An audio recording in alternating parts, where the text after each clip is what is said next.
পুস্তক প্রকাশক ও বিক্রেতা সমিতি আজকে বার্ষিক সম্মেলন না, এই সম্মেলনে আমাদের অত্যন্ত প্রিয় সভাপতি বাচ্চা ভাই রয়েছেন, আমাদের সাথে মাননীয় সংসদ সদস্য এবং state minister LGRD Shah Alam Shah Alam সাহেব, আরও উপস্থিত রয়েছেন আপনাদের সকল সদস্য এবং সামনে রয়েছেন আমাদের সমিতির সদস্যগণ, সুধীমণ্ডল। আসসালামু আলাইকুম।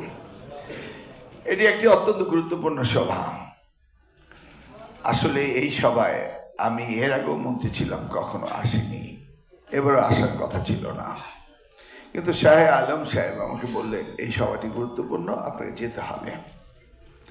আমি ভেবেছিলাম যেহেতু এনসিটিভির দায়িত্ব আমার আর আপনার এনসিটিভির সাথে সম্পৃক্ত, তাহলে আমি এই জায়গায় এসে আপনাদের সাথে সম্পৃক্ত হলে আরেকটি গ্রুপ রয়েছে, তারা হয়তো ভাববে যে আমি আপনাদেরকে আপহোল্ড করছি। শাহ আলম সাহেব বুঝালেন যে না, আপনার সকলের সাথে কথা বলতে হবে, কারণ সকলেই তো আমাদের, তাই না?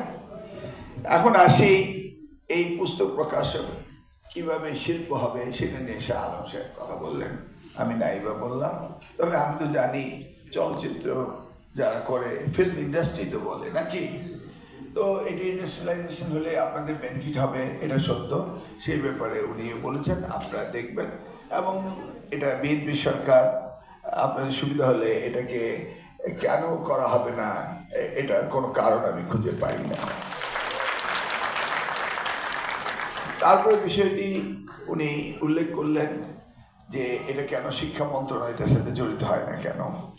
আসলে চিরাচরিতভাবে হয়ে আসছে, উনি যেটা ফিল করছেন এটা সত্য, কিন্তু শিক্ষা মন্ত্রণালয় এমনি কত বড়, আরও দায়িত্ব নিতে হবে, সেটারও দরকার নেই। তবে যুক্তিসঙ্গতভাবে তিনি ব্যাখ্যা করেছেন যে এখানে শিক্ষা মন্ত্রণালয়ে থাকা প্রয়োজন রয়েছে।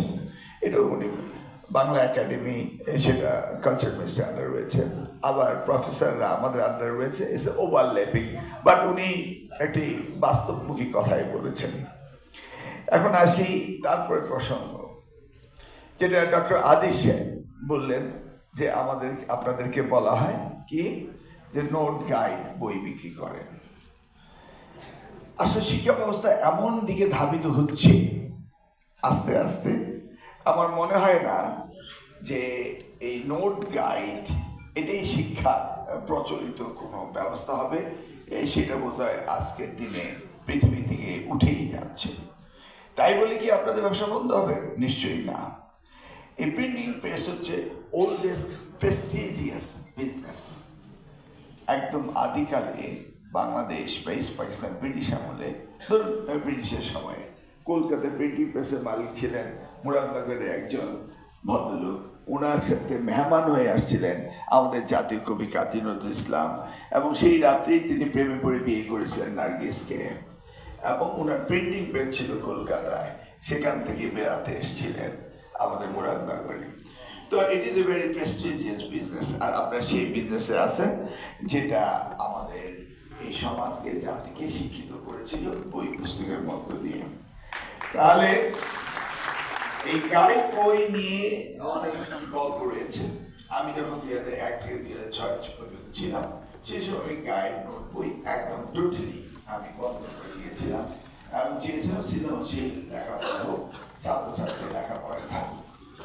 এখন কিন্তু 2001 সাল না, এটা 2026 সাল। এখন মাননীয় মন্ত্রী তিনি বললেন যে আমরা ট্যাব ব্যবহার করছি, মডার্নাইজ করছি সব কিছু। ট্যাব ব্যবহার হলে যে বই বন্ধ হয়ে যাবে এমনটি না। একজন বক্তা তিনি বললেন আমরা এত সস্তা বই নেই যে উন্নত বিশ্বে আমরা এর চেয়ে 500 গুণ দামে বই দেওয়া হয়। উনি বলছেন 50% না কত, আসলে 500-1000 গুণ বই বিক্রি হয়। আমি যে বই আমেরিকায় কিনে পড়েছি, এখন বই কেনা মানে টেক্সট বই খুব কমই কিনে, তবুও কিনতে হয়, সেই বইগুলো প্রচুর দাম। অতএব প্রিন্টিং ব্যবসায়, এই পুস্তক ব্যবসায় আপনারা ইন্টারন্যাশনালিও আপনারা ব্যবসা আরো বেশি করতে পারেন, এক্সপোর্টেবল আইটেম এটা হতে পারে। এবং আমরা যেই সস্তায় বই দেই, আমরা যেইভাবে তৈরি করি, সেটা আমরা ইন্টারন্যাশনাল গ্লোবাল রিলেটেড কম্পিটিশনে গেলে আপনারা হবে সবচেয়ে বড় এক্সপোর্টার। এই কথা এই জন্যই শাহ আলম সাহেবকে আপনারা হয়তো বা বলতে চেয়েছেন যে এটাকে ইন্ডাস্ট্রি হিসাবে স্বীকৃতি হতে হবে। This is very good valid point. কিন্তু আমরা কিন্তু আসলে বই এই দেশে আমরা খুব সস্তায় তৈরি করি, যা অন্যান্য পৃথিবীর কোনো দেশ আমাদের সাথে কম্পিটিশনে পারবে না। এখন বলা হয় যে কোয়ালিটি, আরে ভাই যেই পরিমাণ পয়সা ওখানে দেওয়া হয় এই কোয়ালিটিতে, এই বইটার কোয়ালিটি তো কোনো অবস্থাতে খারাপ না, কাগজ হতে শুরু করে প্রিন্টিং হতে শুরু করে, তাই না? এই ধরনের বই একটু খরচ বাড়বে, কিন্তু তবু বিশ্বমানের বই হতে হলে অনেক খরচ কম হবে, সেটা খুব জরুরি ব্যাপারে দেখতে হবে। আচ্ছা, এবার আসি নোট বই, গাইড বই সম্পর্কে। আমি কখনো অ্যাপ্রিসিয়েট করতে পারবো না যে নোট গাইড বই থাকুক, কিন্তু বই তো বন্ধ হবে না। আমি যদি ডিরেক্টলি গাইডকে গাইড বইয়ের মতো না মেনে, এটার ভিতরে অনেক লুপহোলস রয়েছে। যেমন কথিত আছে যে কিছু কিছু প্রতিষ্ঠানের গাইড বই থেকে আমাদের শিক্ষকরা প্রশ্ন করে এবং এই শিক্ষকদেরকে আপনারা এই গাইড বিতরণের জন্য বিগত সরকারের সময় দেখেছি পত্রপত্রিকা এসেছে, হাজার হাজার টাকা, কোটি টাকা নাকি আপনারা নষ্ট করেন। এগুলি আমি দেখেছি, শুনেছি, এগুলি বাস্তব অবাস্তবের সমন্বয়। তাহলে এখানে মূলত আমি হয়েছি নিয়ন্ত্রণহীন, অর্থাৎ শিক্ষা মন্ত্রণালয়। আমার শিক্ষকরা যদি প্রেসক্রিপশন দিতে থাকে যে এই নোট গাইড বই, সব জায়গা হচ্ছে